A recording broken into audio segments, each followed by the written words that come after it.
Good morning students. और आज का टॉपिक है continuity of a function. IIT JEE के पॉइंट ऑफ व्यू से ये मोस्ट इम्पॉर्टेंट टॉपिक है और आफ्टर द लिमिट के जितने कॉन्सेप्ट हैं वो तो यहाँ यूज होंगे ही, और इससे क्वेश्चन जो है वो ज़रूर आएगा ही आएगा। एक तरीके से आप बोलिए ये तीन पार्ट जो हैं, फंक्शन है, लिमिट है, कॉन्टिन्यूटी है, डिफरेंशियबिलिटी है, ये मेजर पार्ट है डिफरेंशियल कैलकुलस के और कॉम्पिटिटिव एग्ज़ाम की बहुत अच्छी खासी पसंद वाले टॉपिक हैं और कॉन्सेप्चुअल भी हैं। तो आपको बड़ा ध्यान से टर्मिनोलॉजी समझनी पड़ेगी क्या है। तो कॉन्टिन्यूटी दो तरह की हमें फाइंड आउट करनी है। एक कॉन्टिन्यूटी हमें फाइंड आउट करनी है किसी पॉइंट के ऊपर और दूसरी कॉन्टिन्यूटी हमें डिस्कस करनी है किसी इंटरवल के अंदर। और पॉइंट की कॉन्टिन्यूटी, कॉन्टिन्यूअस फंक्शन की मीनिंग क्या हुई? कॉन्टिन्यूअस फंक्शन की बहुत एक जनरल सी मीनिंग आप ऐसे समझें, बिल्कुल लेमैन की लैंग्वेज में, कि एक ऐसा फंक्शन जिसका ग्राफ बनाने के लिए आपको अपना पेन उठाना ना पड़े। इसका मतलब एक ऐसा फंक्शन जिसका ग्राफ ब्रेक नहीं हो रहा, एक ऐसा फंक्शन जो बनाने के लिए आपको जो है उसके डोमेन के अंदर कोई भी ब्रेक नहीं मिल रहा है, वो फंक्शन उस कॉन्टिन्यूअस फंक्शन होगा। और जहाँ ब्रेक हो रहा है उस पॉइंट, वो पॉइंट जो है वो हमारे पॉइंट ऑफ डिसकॉन्टिन्यूटी हो जाएगी। अब कॉन्टिन्यूटी की हमें मैथमेटिकल डेफिनेशन देखनी है कि बेसिकली मैथमेटिकल डेफिनेशन होती क्या है, हम कब बोलेंगे। तो सबसे पहला पॉइंट जैसे मैंने डिस्कस किया कि continuity of function at a point, एक पॉइंट पे हमें उसकी कॉन्टिन्यूटी चेक करनी है। हमने एक पॉइंट ले लिया, एक फंक्शन लिया और उसका पॉइंट ले लिया हमने x=a। अब आपको पता है कि a का राइट हैंड नेबरहुड a+h होता है और a का लेफ्ट हैंड नेबरहुड a-h होता है। दो नेबरहुड्स हो गए a के। h आपको पता ही एक पॉजिटिव से क्वांटिटी है। तो उसने बोला कि अगर एक फंक्शन जो है वो किसी पॉइंट a पे कॉन्टिन्यूअस होगा, function f(x) is said to be continuous at x=a, then the LHL at that point and RHL at that point is equal to f of a। अगर ये तीनों इक्वल हों तो फंक्शन जो है वो कॉन्टिन्यूअस होगा। LHL को हम क्या लिखते थे? Limit x tends to a negative fx। RHL को क्या लिखते थे? Limit x tends to a positive fx। और f of a तो f of a ही है, और a नेगेटिव का मतलब है लेफ्ट हैंड नेबरहुड पे फंक्शन की value, that means f of a minus h and h is a very small positive quantity, h is tending to 0। Limit h tends to 0, ये f of h है और यहाँ पे f of a हमने लिया है। LHL RHL अगर equal है तो इसका मतलब लिमिट एग्जिस्ट कर रही है, तो आप ये भी बोल सकते हो कि limit x tends to a fx exist करे और वो f of a के इक्वल हो जाए तो गिवन फंक्शन जो होगा वो कॉन्टिन्यूअस फंक्शन होगा। और इसके लिए हम एक क्वेश्चन ले रहे हैं और बहुत बेहतरीन क्वेश्चन है, बहुत सारी चीज़ें इसमें सीखने को मिलेंगी भी। fx हमने लिया है modulus function x-1 into greatest integer function of x, और हमें इसकी कॉन्टिन्यूटी 1 पे चेक करनी है। तो सबसे पहले हम LHL निकाल रहे हैं। LHL का मतलब फंक्शन तो LHL RHL दोनों के लिए सेम ही रहेगा क्योंकि पीस वाइज फंक्शन तो है नहीं, हमने उसको ब्रेक नहीं किया है पीस में, तो हम डायरेक्टली यूज़ कर रहे हैं कि limit x tends to 1 negative mod of x-1 into greatest integer function of x। फिर हमने लिखा limit h tends to 0 mod of 1 minus h minus 1 and greatest integer function of 1 minus h। अब आपको पता है कि वही 1 1 कैंसिल आउट हो गया, मॉड ऑफ माइनस h होगा, एक बहुत स्मॉल सी positive quantity but not equal to 0। लेकिन greatest integer function of 1 minus h क्या हो गया? 1 से छोटी quantity, that means it is lies between 0 to 1, तो इसका ग्रेटेस्ट इंटीजर फंक्शन 0 होगा, इसलिए ये हमारा 0 हो गया। अब RHL पे आ जाते हैं। RHL जो है वो आपका x tends to 1 positive pay चल रहा है, 1 प्लस h माइनस 1 का mod greatest integer function of 1 plus h into greatest integer function of 1 plus h। अब यहाँ पे क्या सिचुएशन आई?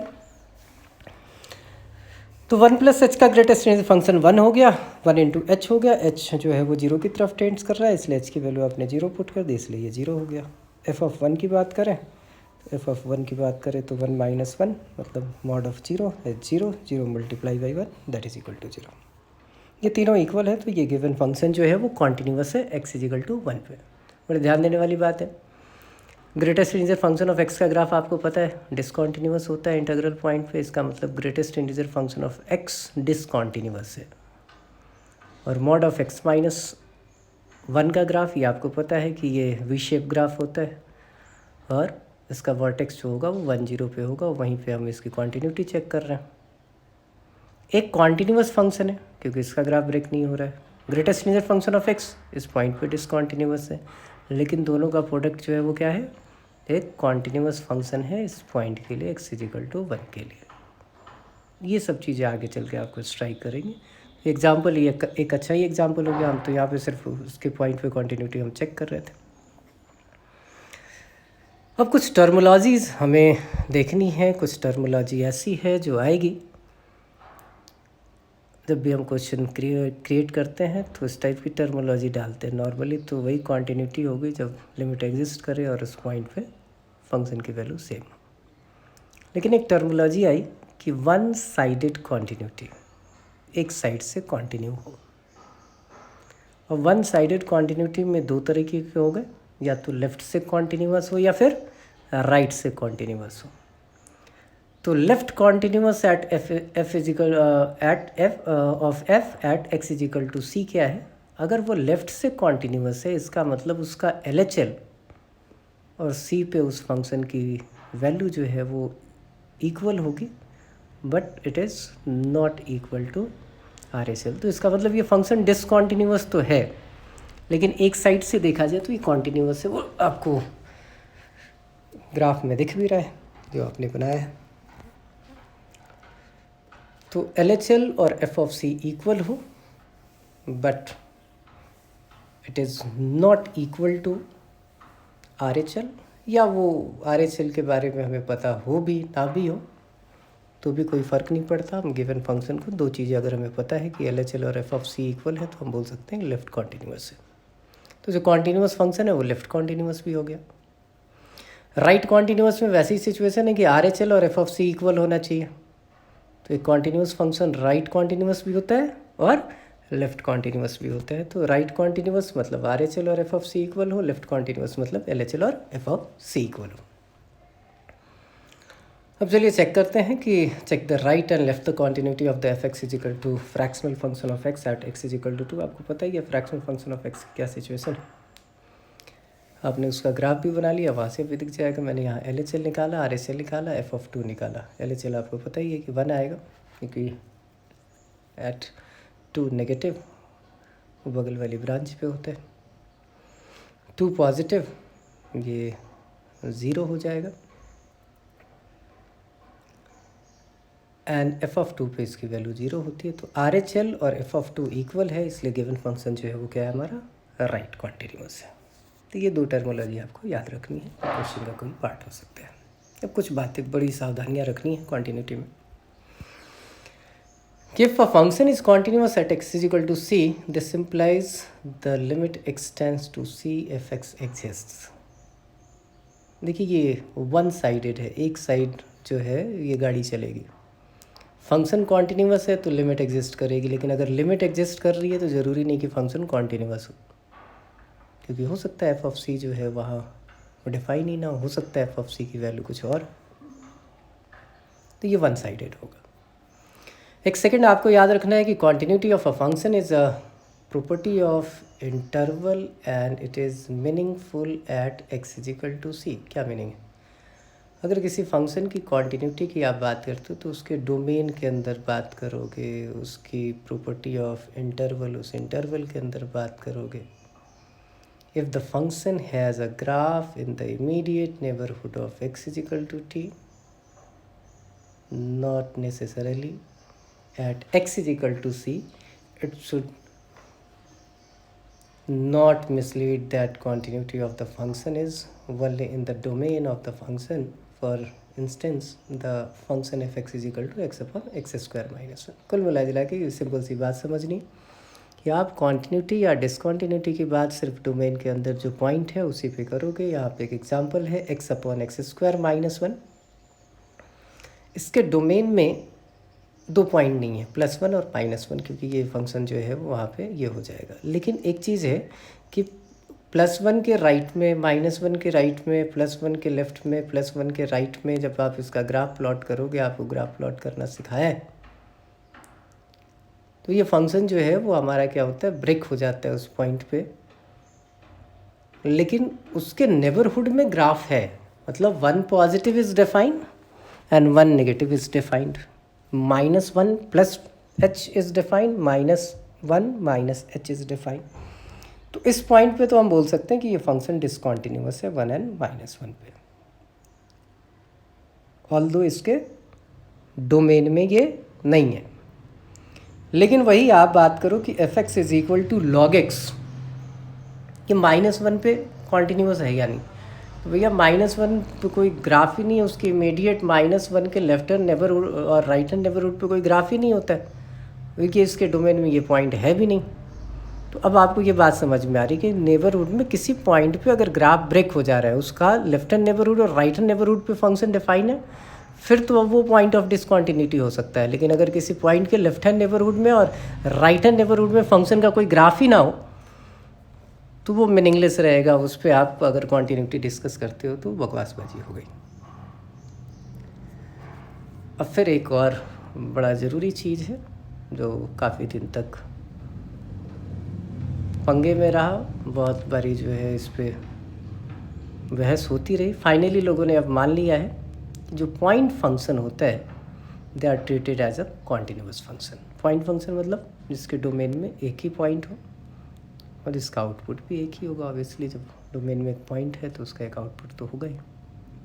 जैसे मैंने क्वेश्चन लिया कि f(x) is equal to mod of a minus x plus square root of a minus x plus square root of x minus a। अब इसके डोमेन में देखिए, या तो x की वैल्यू जो है a माइनस एक्स पॉजिटिव होगा या x माइनस a पॉजिटिव होगा। ये तभी पॉसिबल है जब दोनों जो है वो जीरो हो जाए, क्योंकि अगर x a से बड़ा हुआ तो पहले वाला नेगेटिव, दूसरे वाला पॉजिटिव, छोटा हुआ तो फिर पंगे रहेंगे। तो इसके डोमेन में आपको देख रहा है कि सिर्फ एक पॉइंट है a,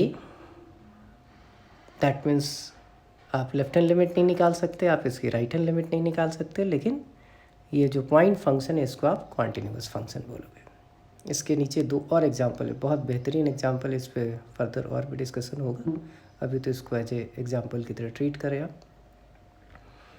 f(x) is equal to x when x belongs to rational and it is equal to -x when x is irrational या not belongs to rational number. g(x) ऐसा ही एक फंक्शन है। ये सारे एग्जांपल्स हैं किसके, they are called the point functions, right. इनके point तो हैं लेकिन उसका राइट हैंड और लेफ्ट हैंड डिफाइन नहीं है, लेकिन हम कॉन्टिन्यूअस फंक्शन बोलेंगे। आगे बढ़ते हैं कि inverse of a discontinuous function can be continuous. ये बड़ा ज़रूरी है, ये बहुत सारी चीज़ें हैं, बोला कि बहुत ऐसा टॉपिक है जिसमें हर छोटी बात आपकी समझ में आनी चाहिए। ये देखिए, हमने एक जो पहला पार्ट लिया हुआ है f(x) को हमने एक डिसकॉन्टिन्यूअस फंक्शन बोल दिया। कहाँ पे? It is discontinuous at x is equal to 0, और उसके इन्वर्स का ग्राफ बनाया। इन्वर्स का ग्राफ ये आपको सामने दिख रहा है। अब मैं आपसे पूछता हूँ कि इसका इन्वर्स जो है वो 0 पे कॉन्टिन्यूअस है कि नहीं। तो अभी ऊपर आपने थ्योरी पढ़ ली कि उसके लेफ्ट हैंड और राइट हैंड नेबरहुड में अगर ग्राफ डिफाइन नहीं है तो उसको पॉइंट फंक्शन की तरह ट्रीट करेंगे, और पॉइंट फंक्शन हो गया तो फंक्शन जो है वो हमारा कॉन्टिन्यूअस फंक्शन हो जाएगा। अब बोलो कि अभी तो आपने बात की थी log x वाली, log x में है ही नहीं, उसके लेफ्ट में उसके राइट में होगा ही नहीं। इस 0 के लेफ्ट एंड राइट में आपको ग्राफ दिख रहा है, थोड़ी दूर जाके दिख रहा है। तो एट 0 के लिए, एट किसी पॉइंट के लिए आपसे अगर पूछा जाए तो उसके लेफ्ट हैंड नेबरहुड और राइट हैंड नेबरहुड में दोनों में ग्राफ नहीं है, सिर्फ उसी पे डिफाइन है, तो उसको आप पॉइंट फंक्शन की तरह लोगे, और पॉइंट फंक्शन अपने उस पॉइंट पे कॉन्टिन्यूअस होता है।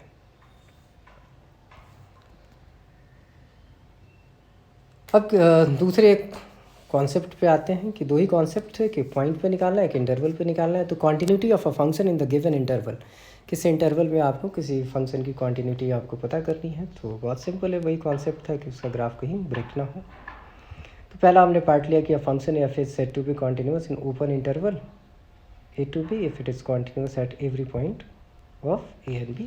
मतलब a से b तक उसका ग्राफ कहीं ब्रेक ना हो, b पे डिफाइन हो ना हो कोई फ़र्क नहीं पड़ता। a पे उसकी राइट हैंड लिमिट होनी चाहिए और b पे उसकी लेफ्ट हैंड लिमिट आपको पता होनी चाहिए, इसलिए ओपन इंटरवल लिखा गया। और दूसरा आ सकता है क्लोज इंटरवल के लिए। जैसे क्लोज इंटरवल बोला जाए कि एफ जो है वो close interval a to b में अगर ये कॉन्टीन्यूअस है तो पहले ओपन इंटरवल में होना चाहिए, और अब एंड पॉइंट पे है तो ए पे वो राइट कॉन्टीन्यूअस होना चाहिए। देखिए वो टर्मोलॉजी जो आपने सीखी वो यूज हो गई। राइट कॉन्टीन्यूअस मतलब f of a is equal to right hand limit of the function at x is equal to a, और बी पे वो लेफ्ट कॉन्टीन्यूअस होना चाहिए। इसका मतलब एफ ऑफ बी और एफ ऑफ बी पे उसकी लेफ्ट हैंड लिमिट जो है वो इक्वल होनी चाहिए। अगर ये है तो फंक्शन क्लोज इंटरवल में हमारा कॉन्टीन्यूअस होगा। ये पहले भी हमने डिस्कस किया, फिर से कर रहे हैं कि ग्राफिकल मीनिंग ऑफ कॉन्टीन्यूटी क्या है। अगर किसी फंक्शन की कॉन्टीन्यूटी की ग्राफिकल मीनिंग आपको बतानी हो तो हमने पहले डिस्कस किया ही है, वही है कि f x is continuous at x is equal to c, then there exists no break, no hole in the graph of y is equal to fx at x is equal to c, and its immediate neighborhood, NBD मतलब neighborhood। fx हमारा continuous function है एक interval close interval a to b में, then the graph of y is equal to fx is unbroken from the point x is equal to a to x is equal to b होगा। And the continuous function किसको बोलते हैं, ये भी एक terminology है जो आपको याद रखनी है कि a function f is said to be continuous function if it is continuous at every point of its domain. अगर कोई ऐसा फंक्शन है जो अपने डोमेन के हर पॉइंट पे कॉन्टीन्यूअस है तो उसको हम कॉन्टीन्यूअस फंक्शन बोलेंगे, और वो कॉन्टीन्यूअस फंक्शन जो है वो हमारा पॉलिनोमियल फंक्शन होता है, वो आपको पता ही है, वो आगे और डिस्कस कर लेंगे। और एक दूसरी terminology everywhere continuous function. A function f is said to be continuous everywhere if it is continuous on entire real line, that is called R। वही है बात कि अगर कोई फंक्शन जो है जिसका डोमेन R हो जाए, अगर वो अपने डोमेन में कॉन्टीन्यूअस है तो इट इज़ कॉन्टीन्यूअस एवरीवेयर। अगर उसका डोमेन R नहीं है लेकिन जो भी डोमेन है उसमें कॉन्टीन्यूअस है तो भी आप उसको कॉन्टीन्यूअस फंक्शन बोलेंगे। और कुछ चीज़ें याद रखनी है ये, constant function, identity function, modulus function, exponential function, polynomial function, sine function and cosine functions are continuous everywhere. अभी आपने सीखा एवरीवेयर का क्या मतलब, अपने डोमेन में, और इनका डोमेन क्या होगा, रियल होगा, क्योंकि एवरीवेयर कॉन्टिन्यूअस, तो कॉन्टिन्यूअस फंक्शन ये याद रखना है। लॉग एक्स मतलब log function is continuous on open interval 0 to infinity. इसका मतलब ये अपने डोमेन में कॉन्टीन्यूअस है 0 से इन्फिनिटी, तो कॉन्टीन्यूअस फंक्शन इसको भी बोलोगे आप। tan x and secant x are continuous on odd interval of π/2 को छोड़ के, बाकी जगह इनका ग्राफ ब्रेक नहीं होता, वहाँ कॉन्टीन्यूअस है। cot और cosecant x मल्टीपल ऑफ पाई छोड़ के हर जगह पे इनका ग्राफ सही है। ITF फंक्शन की बात करें, देयर रेस्पेक्टिव डोमेन, उनमें कहीं ब्रेक होता नहीं, कॉन्टीन्यूअस है। कोई रैशनल फंक्शन हो px अपॉन qx और qx नॉट इक्वल टू 0 हो, px और qx पॉलिनोमियल हो, तो ये भी हमारा कॉन्टीन्यूअस होगा इन इट्स ओन डोमेन। अब आइए क्वेश्चन ले लेते हैं। क्वेश्चन है, देखिए इसमें लिमिट की बहुत ज़रूरत है। लिमिट की सारी चीज़ें अगर यहाँ आपको फार्मूले, आइडेंटिटी, एक्सपेंशन, एल हॉस्पिटल और ये सारी चीज़ें याद नहीं होंगी तो प्रॉब्लम रहेगी। इसको एक बार रिवाइज़ करना है, इसलिए आपको थोड़े दिन का गैप दिया था कि वो भी आप कर लें और आपका जो टेस्ट आ रहा है वो भी कर लें। अब लिमिट एक्सटेंड्स टू 0 है और यहाँ लिखा हुआ है sin 2x plus a sin x plus b cos x upon x cube. fx हमारे पास ये गिवन है, इसने बोला है कॉन्टीन्यूअस है तो लिमिट एग्जिस्ट करेगी, और लिमिट एग्जिस्ट करेगी तो हम लिमिट की बात करते हैं। हमने लिखा x की वैल्यू 0 पुट करें, 0/0 फॉर्म आ रही है, तो साइन 0 0 होता है, फिर साइन 0 0 हो गया, 0 + 0 cos 0 1, तो ये आ रहा है b/0। और ये आप बोल रहे हो कि लिमिटिंग वैल्यू एग्जिस्ट कर रही है, इसका मतलब b ऊपर तो cos x नहीं होना चाहिए, अदरवाइज़ ये इनडिटर्मिनेंट फॉर्म नहीं आ रही है, तो हमने b को 0 कर दिया। अब b को 0 करने के बाद हम आगे बढ़ते हैं, तो हमारा क्वेश्चन अब क्या आ गया, sin 2x plus a sin x upon x cube. अब यहाँ से एल'हॉस्पिटल रूल लगा सकते हैं, आइडेंटिटी लगा सकते हैं। मैं अभी आइडेंटिटी के ही चक्कर में पड़ा हूँ, तो साइन 2x को मैंने ब्रेक कर लिया, साइन x हमने कॉमन ले लिया, साइन x अपॉन x 1 हो गया, ये पार्ट आपके पास बच गया। फिर से हम चेक करते हैं, x इजिकल टू अगर 0 पुट करें तो नीचे 0 आ जाएगा, ऊपर क्या आएगा, a आएगा। ऐसा तो नहीं होना चाहिए क्योंकि लिमिट एग्जिस्ट कर रही है और लिमिटिंग वैल्यू फाइनाइट होती है। तो हमने क्या किया, 2 cos 0 प्लस a को 0 पुट कर दिया, तो a की वैल्यू यहाँ से हमारे पास -2 आ गई। तो हमने 2 वैल्यूज़ निकाल ली अभी तक। अब बचा क्या, 2 cos x -2 upon x square, -2 हमने कॉमन लिया, आइडेंटिटी लगाई और ये -1 आ गया। तो लिमिटिंग वैल्यू आपकी -1, ये हमारा -2, b इक्वल टू 0, इस टाइप का क्वेश्चन आते हैं। एक और क्वेश्चन लिया कि एक फंक्शन है हमारे पास, वो कॉन्टीन्यूअस है x इक्वल टू 0 पे, तो आपको k की वैल्यू निकालनी है। तो चलिए, हम कॉन्टीन्यूअस है तो LHL RHL सब इक्वल ही होंगे, तो कोई भी एक लिमिटिंग वैल्यू निकाल लीजिए, LHL निकाल लीजिए या RHL निकाल लीजिए, या सिर्फ लिमिटिंग वैल्यू जो भी है उसकी निकाल लीजिए। ये हमारे पास क्वेश्चन था, e⁻²x + 1 x + 1 e⁻x -x, ये है। तो आपको कितनी बार सिखाया है कि वो बेचारे जिनकी कोई गलती नहीं है उनको तो आप बाहर कर ही लो। तो हमारे पास ये था, पहले तो हमने सिंप्लीफिकेशन की और सिंप्लीफिकेशन करने के बाद e⁻²x + 1 हमने कॉमन ले लिया और हमारे पास ऐसी सिचुएशन आ गई। अब x is tending to 0, e⁻x -1 अपॉन x ये 1 हो जाएगा, e⁻2x + 1 ये भी हमारा 2 हो जाएगा। इन दोनों को हमने बाहर निकाल लिया, इनकी कोई गलती भी नहीं है। अब हमारे पास जो बचा है वो e⁻x -1 अपॉन x स्क्वायर, हमने एक्सपेंसन की, ये कैंसिल आउट किया और हमारे पास ये जो वैल्यू आ गई वो आ गई 1। तो f0 भी हमारा 1 होगा। नेक्स्ट पार्ट में हम इसको और आगे कंटिन्यू करेंगे। हम अलजेब्रा ऑफ कॉन्टिन्यूअस फंक्शन देखेंगे और भी क्वेश्चंस देखेंगे और भी छोटी छोटी चीज़ें हमें सीखनी हैं। ठीक है, तो मिलते हैं कॉन्टिन्यूटी पार्ट 2 में कल।